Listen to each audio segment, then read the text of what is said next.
তোমাদের সবাইকে স্বাগতম। আজ আমি যে ভাব সম্প্রসারণটি আলোচনা করব তার শিরোনাম হলো পরিশ্রম সৌভাগ্যের প্রসূতি। তো চলো শুরু করি আজকের ভাব সম্প্রসারণ।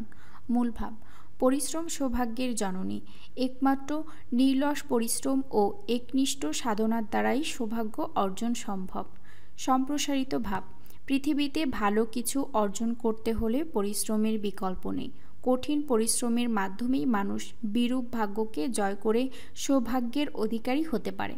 পৃথিবীতে কেউ সৌভাগ্য নিয়ে জন্মায় না, কিন্তু সবাই সৌভাগ্যের আশা করে। তাই সৌভাগ্যের আশা করে কিংবা ভাগ্যের দোহাই দিয়ে বসে থাকলে চলবে না। অলস ও শ্রমবিমুখ ব্যক্তিরাই ভাগ্যের দোহাই দেয়।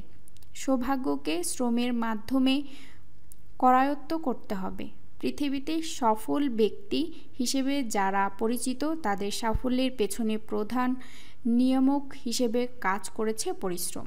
মানুষের শক্তি, সম্মান ও উন্নতির প্রকৃষ্ট ভিত্তি হল পরিশ্রম। যারা শ্রম বিমুখ, অলস কিংবা পরিশ্রমে অপারগ, জীবন সংগ্রামে তাদের পরাজয় নিশ্চিত। বর্তমান যুগ প্রতিদ্বন্দ্বিতার যুগ।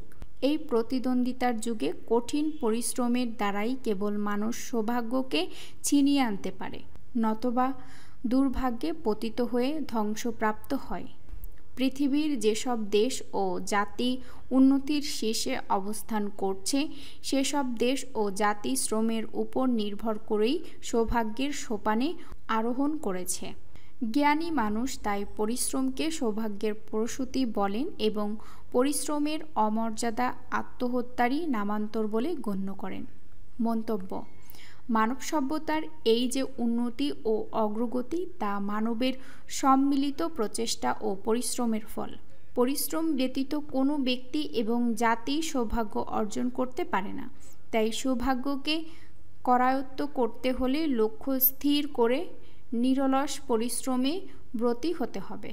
নিয়মিত ভাব সম্প্রসারণ আর যে কোনো রচনা পেতে চ্যানেলটি সাবস্ক্রাইব করুন। আর আপনার প্রয়োজনীয় ভাব সম্প্রসারণ আর রচনা পেতে অবশ্যই কমেন্ট করে জানান। এত সময় আমার সাথে থাকার জন্য অসংখ্য ধন্যবাদ।